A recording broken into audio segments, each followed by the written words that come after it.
दोस्तों आज के इस वीडियो में मैं आपको बताऊंगा कि आपके जो यूपी फायरमैन का पेपर आने वाला है उत्तर प्रदेश अग्निशामक विभाग का, तो उसका पिछला पेपर कैसा आया था वो मैं आपको इस वीडियो में बताऊंगा। इसका प्रीवियस पेपर का ये वीडियो है, तो प्लीज़ फ्रेंड्स इसे लाइक करें, शेयर करें और सब्सक्राइब करना ना भूलें। प्लीज़ वीडियो शुरू से लेकर लास्ट तक देखिए।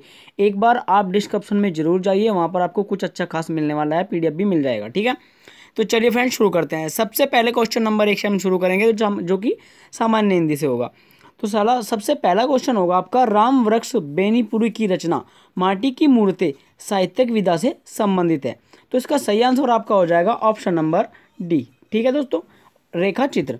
नेक्स्ट आपका हो जाएगा, निम्नलिखित में से कौन सी बोली पूर्व हिंदी के अंतर्गत नहीं आती है। तो इन 3-4 ऑप्शन में से आपको यहाँ पर कोई सा एक बताना है, मगही, अवधी, बघेली, छत्तीसगढ़ी। तो आपका सही आंसर आपका हो जाएगा इसमें मगही। ठीक है, नेक्स्ट आपका हो जाएगा, रिक्त स्थान में उचित भरे ये 5वां क्वेश्चन है, मैं आपको सेम करके बताऊंगा, 1, 5, 2, 4 ऐसे। ठीक है, तो दूसरा होगा, रिक्त स्थान में उचित शब्द भरें। तो व्यंग लेखक सामाजिक खाली स्थान पर तीखा प्रहार करता है। ऑप्शन नंबर आपका यहाँ पर इसमें बी सही हो जाएगा, अनुरूपता पर। नेक्स्ट आपका हो जाएगा, भारतेंदु हरिश्चंद्र कौन सा नाटक बंगला भाषा से अनुदित था। मतलब हरिश्चंद्र जी ने कौन सा एक नाटक था जो बंगला भाषा में लिखा था। तो उसका सही आंसर आपका हो जाएगा विद्या सुंदर। नेक्स्ट आपका हो जाएगा, निम्नलिखित में से कौन सी ज्ञानाश्रयी कवि के श्रेष्ठ कवि थे। ज्ञानाश्रयी शाखा के श्रेष्ठ कवि कौन थे इसमें, Shri Kabirdas ji. Option number B आपका सही हो जाएगा। नेक्स्ट आपका होगा, मुगल बादशाह शाहजहां ने किस कवि को महाकवि राय की पदवी दी थी। तो इस ऑप्शन में डाउट है कि जो आंसर की में इसका आंसर इसमें से सही नहीं था, तो प्लीज़ अगर आपको पता है आप मुझे कमेंट में जरूर बताएं। नेक्स्ट क्वेश्चन, जयचंद्र प्रकाश नामक महाकाव्य के लेखक कौन थे। तो ऑप्शन नंबर आपका बी यहाँ पर सॉरी ए सही हो जाएगा, भट्ट केदारनाथ। नेक्स्ट आपका होगा, मैथिली गुप्त का संबंध किस आधुनिक काल से के युग से था। तो इसका सही आंसर आपका सी हो जाएगा, द्विवेदी युग से। नेक्स्ट होगा आपका 11 क्वेश्चन नंबर 11, बच्चे बस से पाठशाला जाते हैं, इस वाक्य में कौन सा कारक है। तो ऑप्शन नंबर आपका सी सही हो जाएगा। इसका एक सिंपल तरीका भी है, कर्ता ने कर्म को करण से, इस तरह से आप इसे याद कर सकते हैं। क्वेश्चन नंबर 12, वाचस्पति समास का समस्त पद कौन सा है। तो इसका सही आंसर आपका हो जाएगा बी, नव्य समास। नेक्स्ट आपका हो जाएगा, वह लाचार है क्योंकि अंधा है, इस वाक्य में कौन सा अव्यय है। तो इसमें आपको बताना पड़ेगा, इसमें संबंधवाचक अव्यय है। वह लाचार है क्योंकि वह अंधा है, तो अंधा और लाचारी दोनों को एक दूसरे से संबंधित है। नेक्स्ट आपका हो जाएगा, निम्नलिखित रचनाओं में से उनकी विधा को बताइए। तो चूंकि ये क्वेश्चन गलत है तो आप इसे एक बार खुद भी चेक कर सकते हैं। वैसे ये आंसर जो है इसमें आंसर की में गलत दिया हुआ है, क्योंकि इसमें से 2 क्वेश्चन जो है वो कहानी के आते हैं। ठीक है, तो इसको मैं 10 नंबर को छोड़ देता हूँ।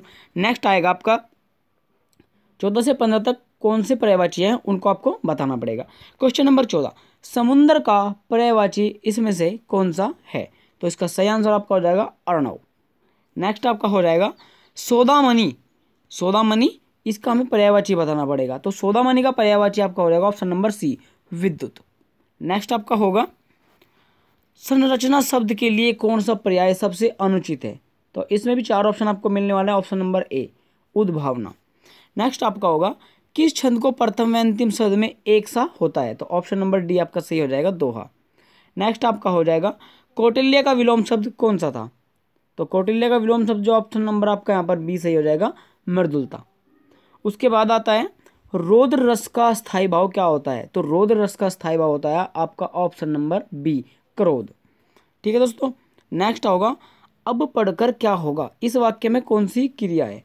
अब पढ़कर क्या होगा, तो इसमें जो है प्रेरणात्मक क्रिया है। ऑप्शन नंबर बी आपका सही हो जाएगा। नेक्स्ट, स्वच्छास का उचित संधि विच्छेद कीजिए। तो आपको 4 ऑप्शन दिखाई दे रहे हैं। सबसे मोस्ट इंपोर्टेंट क्वेश्चन है और सबसे ज़्यादा भी आता है, संधि तो आती जरूर है। ठीक है, तो इसका सही आंसर आपका हो जाएगा ऑप्शन नंबर ए, सत प्लस शास्त्र। तो बनकर मिलता है सत छात्र। और कैसे मिलकर बनता है इसका एक वीडियो मैं जरूर अपलोड करूंगा हिंदी का। इसमें हिंदी आपको बताऊंगा कि कैसे आपको संधि पहचान करनी होगी। नेक्स्ट हो जाएगा, किस वर्ण का उच्चारण कंठ तालु से है, यानी कि जिसमें तालु और कंठ दोनों मिलकर किसी आवाज को निकालते हैं। तो उसमें सही आंसर आपका हो जाएगा ऑप्शन नंबर सी, ए। ठीक है दोस्तों, बड़ा ए। नेक्स्ट आपका हो जाएगा शुद्ध वाक्य का चयन आपको करना पड़ेगा। तो इसमें 23 क्वेश्चन में क्या दिया हुआ है, इसके एकमात्र 2 कारण हो सकते हैं, माता पिता की शुश्रूषा करनी चाहिए, तूफान आने का संदेह है, नेक अपराधी दंड के भागे हुए। तो ऑप्शन नंबर आपका 20 सही हो जाएगा। ठीक है दोस्तों, उसके बाद आपका आता है पवन का संधि विच्छेद कीजिए। सबसे मोस्ट इंपोर्टेंट क्वेश्चन है, हर बार आता है पवन का संधि विच्छेद। तो ऑप्शन नंबर सी आपका सही हो जाएगा, पो प्लस अन, पवन। तो ये आपका ऑप्शन नंबर सी सही हो जाएगा। नेक्स्ट, जुगुप्सा किस रस का स्थायी भाव है। तो जुगुप्सा जो होगा आपका ऑप्शन नंबर डी सही हो जाएगा, विभत्स का अस्थायी भाव है।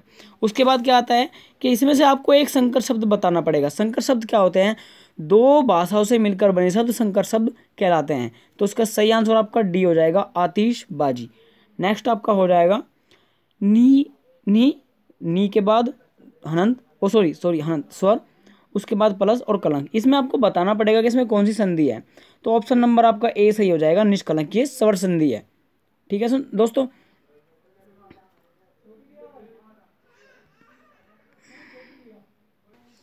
सॉरी दोस्तों, 25 में मैंने आपको गलती से स्वर बोल दिया, उसे विसर्ग संधि कहते हैं। ठीक है, ऑप्शन नंबर ए आपका सही हो जाएगा। नेक्स्ट होगा अवनी का विलोम शब्द क्या है। तो क्वेश्चन नंबर 29 का अवनी का विलोम शब्द जो होगा वो अंबर हो जाएगा, ऑप्शन नंबर आपका डी। ठीक है, नेक्स्ट, पीढ़ी दर पीढ़ी चलने आने वाला, इसके लिए समुचित शब्द आपको बताना पड़ेगा जो पीढ़ी दर पीढ़ी चलता हो। उसके बाद हो जाएगा आपका ऑप्शन नंबर ए सही, तथागत। तथागत का मतलब होता है एक के बाद एक। नेक्स्ट आपका हो जाएगा निम्न में से कौन सा व्यंजन संघर्षी है। तो निम्न में से कौन सा व्यंजन जो संघर्षी है, ऑप्शन नंबर आपका यहाँ पर बी सही हो जाएगा, है, ये एक संघर्षी व्यंजन है। ठीक है दोस्तों, नेक्स्ट क्वेश्चन आपका हो जाएगा शुद्ध वाक्य की रचना कीजिए। तो यहाँ पर 4 ऑप्शन आपको मिल रहे हैं, तो इसमें से आपको शुद्ध वाक्य बताना है। ऑप्शन नंबर सी आपका सही हो जाएगा, समाज की वर्तमान दशा जो है वो चिंताजनक है। नेक्स्ट होगा शुद्ध वाक्य का चयन करें। तो इसमें भी आपको एक शुद्ध वाक्य का आंसर बताना पड़ेगा। ये इतने हार्ड नहीं होते हैं, नॉर्मल होते हैं। अगर आप केयर से नहीं देखो तो ऑप्शन नंबर सी आपका सही हो जाएगा। ठीक है दोस्तों, नेक्स्ट आपका हो जाएगा ऑप्शन नंबर, आपको यहाँ पर बताना पड़ेगा कि जो आपको 3-4 यहाँ पर ऑप्शन दिए हुए हैं, इनको जोड़ तोड़ कर आगे पीछे करके आपको एक सरल गद्यांश बनाना होता है। तो उसमें आपको बताना पड़ेगा, इसे आप खुद भी पढ़ सकते हैं इस तरह मजदूरों की बस्तियों में। और यहाँ पर ये ऑप्शन है, इनको पढ़कर इन्हें समुचित करके आपको एक सही गद्यांश बनाना है। तो उसके लिए ऑप्शन नंबर आपका डी सही हो जाएगा। आप इसे अपनी कॉपी पर नोट कीजिए और नोट कीजिए, इसकी प्रैक्टिस कीजिए। ठीक है दोस्तों, अब क्या होगा यहाँ पर आपको अब आता है इसका नेक्स्ट पोर्शन, सामान्य ज्ञान। हिंदी खत्म हुआ तो सामान्य ज्ञान आ गया। सामान्य ज्ञान में आपको क्या करना है, यहाँ पर आपको बताना पड़ेगा कि शहद का प्रमुख घटक कौन सा होता है। तो सही आंसर आपका ए हो जाएगा, फ्रक्टोज। उसके बाद है प्रसिद्ध विरूपाक्ष मंदिर कहाँ पर स्थित है। प्रसिद्ध विरूपाक्ष मंदिर जो है वो हम्पी में स्थित है, और जो कि यहाँ पर कर्नाटक में पड़ता है। ठीक है दोस्तों, कर्नाटक में एमपी में है, वहाँ पर ये मंदिर पड़ता है। इसके बाद इनमें से कौन सा भूटान के वर्तमान राजा है। तो भूटान के वर्तमान राजा का नाम क्या है, वो है आपका जिमखेसर वांगचुक। यह ऑप्शन नंबर सी आपका यहाँ पर सही हो जाएगा। अब क्या आता है 87 क्वेश्चन, सिंचाई के लिए 16 मील लंबी झील का निर्माण किया गया था। तो सबसे पहले किस शासक के वंश के शासक ने कराया था। तो राजेंद्र प्रथम ने। ठीक है, जो चोल वंश के बाद आता है तो राजेंद्र ने कराया था। उसके बाद आपका हो जाएगा मनुष्य के जीवन का सर्वोदय केवल्य, जिसका अर्थ क्या होता है। केवल्य का मतलब होता है दूसरों की सेवा करना, जो निस्वार्थ भाव से दूसरों की सेवा करते हैं। ऑप्शन नंबर ए आपका यहाँ पर सही हो जाएगा। उसके बाद आता है रियो ओलंपिक में 2016 में भाग लेने वाला सबसे नया देश कौन सा था। तो South Sudan. Option number C आपका सही हो जाएगा। आगे चलते हैं, विटामिन शब्द का जनक किसने किया था। तो विटामिन जनक के जो शब्द थे वो काश्मीर फंक थे। ऑप्शन नंबर ए आपका यहाँ पर सही हो जाएगा। ठीक है, नेक्स्ट आपका हो जाएगा स्वच्छ भारत अभियान आम सफाई के साथ बड़ी शौचालयों की संख्या का निर्माण होना है। इसका शुभारंभ कब किया गया था। तो इसका 15 अगस्त 2014 को यहाँ पर ये किया गया था। ऑप्शन नंबर बी आपका सही हो जाएगा। नेक्स्ट होगा इनमें से किसे अकबर की धार्मिक नीति की आलोचना की थी। जो अकबर थे वो बहुत ही धार्मिक थे, सभी धर्मों के प्रति वो थोड़ा मतलब जितने भी पहले मोमडन मतलब आपके मुगल शासक हुए उन सभी में जो अकबर थे, उन सभी में जो अकबर थे वो सबसे अच्छे थे। तो एक अकबर की आलोचना करने वाले कौन थे? वो थे ऑप्शन नंबर बी होगा फेजी। जो फेजी है उन्होंने उसकी धार्मिकता की आलोचना की थी। नेक्स्ट आपका हो जाएगा जीरो डिफेक्ट व जीरो इफेक्ट महत्वपूर्ण एक संदर्भ से जुड़े हुए हैं। इसका मतलब होता है आपका option number C make in India से जुड़े हुए हैं। नेक्स्ट आपका हो जाएगा एडमिरल कप जो है वो किससे संबंधित होता है? तो एडमिरल जो आपका कप होता है वो ऑप्शन नंबर ए आपका नौकायान से होता है। जो नौकायान में जीतते हैं उन्हें एडमिरल कप दिया जाता है।